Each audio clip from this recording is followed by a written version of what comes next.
हमारे साथ कॉलर है खालदा, पहले उनसे बात कर लें, सवाल ले लें। खालदा, अस्सलाम वालेकुम बेटा। वालेकुम सलाम। जी बेटा। जी मुझे तकरीबन 7-8 माह से शुगर है। अच्छा। मैं टेबलेट भी रूटीन से खा रही हूँ हाँ। और चेकअप भी करवा रही हूँ, लेकिन मेरे यहाँ जो है ना पाँव में दर्द होता है और टांगों में और सर में। टांगों में दर्द होता है, कहाँ पे मतलब? यानी पूरी टांग में और पाँव की तली से खींच पड़ती है ना पूरी टांग। हाँ, तो खालदा आप चेक करती रहती हैं अपनी शुगर? मेरी शुगर जो है वो ठीक रहती है, नाश्ते के बाद की टेबलेट लेती हूँ। कितनी रहती है? तो ठीक जो होती है वो कितनी होती है? तकरीबन 120 तो बहुत ठीक है। खाने के बाद 145-42।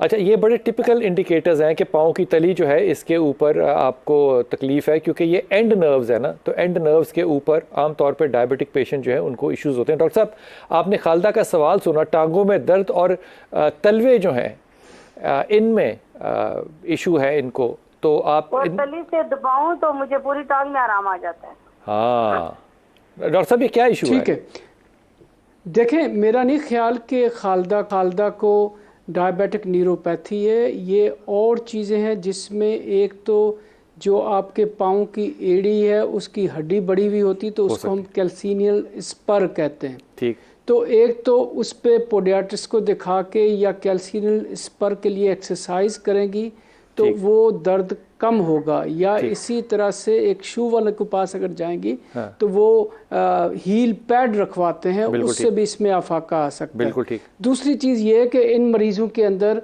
अगर विटामिन डी की कमी है, पानी की कमी है, तो उससे भी जिस्म में या बॉडी में दर्द आ सकता है।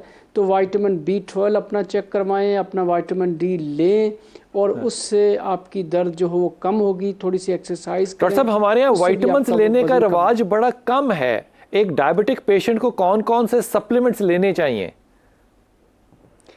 आपकी बात देखें, मैं तो ये कहूँगा कि हमें एज सच कोई लाजमी सप्लीमेंट्स नहीं लेने चाहिए। अच्छा। लेकिन विटामिन डी जो कि हम लोगों में काफ़ी कम होता है, विटामिन B12 हम जब ग्लूकोफेज की गोली खाते हैं उसमें कम हो जाता है। तो इस तरह की सप्लीमेंट्स हमें लेनी चाहिए, लेकिन वो भी 3 महीने के लिए ली, फिर 3 महीने का वक्फा कर लिया, मुसलसल कोई चीज़ नहीं लेनी।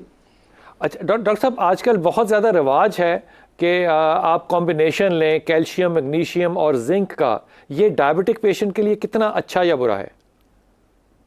जी मैं बिल्कुल डिस्करेज करूँगा, कोई इस तरह का सप्लीमेंट आप लोगों के कहने पे ना लें। इससे आपके जिस्म के अंदर स्टोन्स और जो आपका हीमोस्टेसिस, जो आपके मिनरल्स बॉडी के अंदर नॉर्मल हैं, जो हार्मोन आपके नॉर्मल हैं, उसके साथ प्लीज़ मत खेलें। आप अपनी रेगुलर डाइट लें और अपनी एक्सरसाइज करें, अपना फ्लूइड इनटेक बैलेंस रखें, और जब आपको कोई सिम्टम्स हैं तो आप डॉक्टर के पास चेक करवा के अपने फिर टेस्ट करवाएं। ठीक। हमारे साथ दूसरे कॉलर हैं। अस्सलाम वालेकुम बेटा। वालेकुम सलाम जी। जी पुत्र। सवाल ये है कि मुझे ना असल में शुगर हुई डायग्नोज, तो अब एक डॉक्टर साहब को चेक कराया तो वो कहते हैं जी कि आप गोली खाएं और ये शुगर बैलेंस हो जाएगी। तो दूसरे से भी मशवरा किया मैंने, तो वो कहते हैं जी आप इंसुलिन लगाएं। अब मुझे समझ नहीं आ रही जी, इंसुलिन बेहतर है या ये गोली बेहतर है जी? अच्छा डॉक्टर साहब, बड़ा टिपिकल क्वेश्चन है। गोली बेहतर है या इंसुलिन लगाना शुरू कर दें, और इंसुलिन अगर लगाएं तो कहाँ पे लगानी चाहिए? और ये भी थोड़ा सा एक्सप्लेन कर दीजिएगा कि इंसुलिन रेजिस्टेंस क्या चीज़ होती है? बहुत अच्छा सवाल है। मेरा ख्याल है कि ये हमारी हर चीज़ को एक्सप्लेन कर देगा, जो हमारा आज मकसद है उसको हल कर देंगे। मुझे आपने 2 मिनट देने हैं, इसके ऊपर मैं बहुत जल्दी में कोशिश करूंगा। देखें, डायबिटीज़ के लिए जो की चीज़ें हैं या जो की ऑर्गन्स हैं उसके ऊपर हम थोड़ी सी बात करेंगे। जिगर, जिस पे हकीम साहब ने भी टच किया, जिगर एक बहुत इम्पॉर्टेंट ऑर्गन है और जो कि ग्लूकोज को अपने अंदर स्टोर करता है। जब आपको डायबिटीज़ हो जाती है, आपके जिगर पे फैट आती है, तो वो स्टोर नहीं करता बल्कि आपके ब्लड के अंदर शुगर को बढ़ाता है। तो जब आपने सुबह सुबह को उठे, आपने कुछ नहीं खाया, आपकी ग्लूकोज बढ़ी हुई है, दैट इज़ इंडिकेशन कि रात को या तो आपने ज़्यादती की है या आपके जिगर पे ऊपर चर्बी आ गई है, आपको डायबिटीज़ हो चुकी है, आपका पेट बढ़ रहा है, आपकी टांगें और बाजू कमज़ोर हो रहे हैं, तो इसका ये मतलब है कि आपके मसल्स जो हैं वो ग्लूकोज को अपने अंदर स्टोर नहीं कर रहे।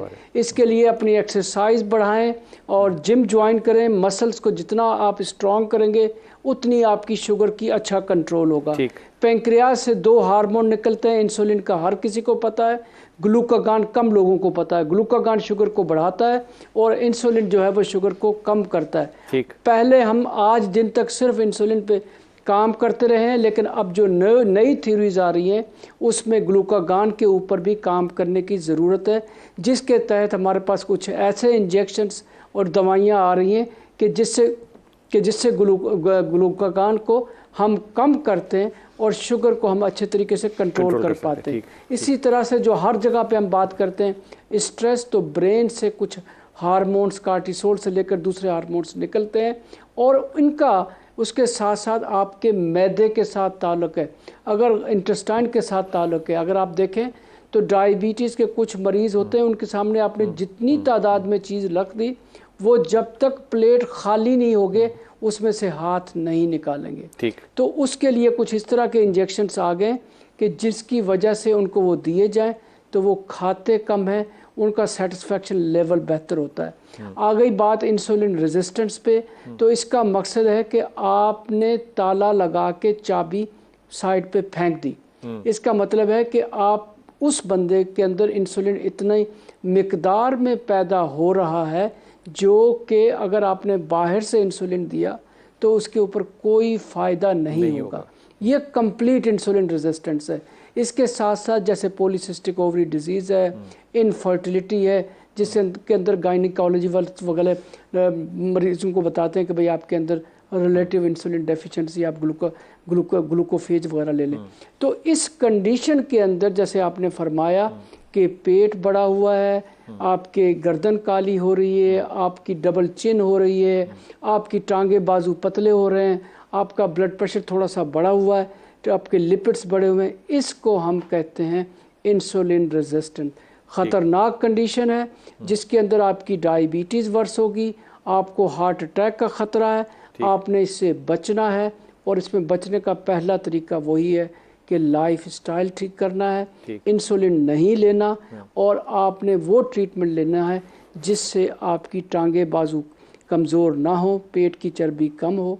तो इससे आप डायबिटीज़ से भी बचेंगे और इंसुलिन रेजिस्टेंस से भी बेहतर आ जाएंगे। आखिरी बात जो हमारे मरीज़ ने पूछी हमसे कि कौन क्या लेना चाहिए, देखें हर मरीज़ के लिए मुख्तलिफ चीज़ें होती हैं।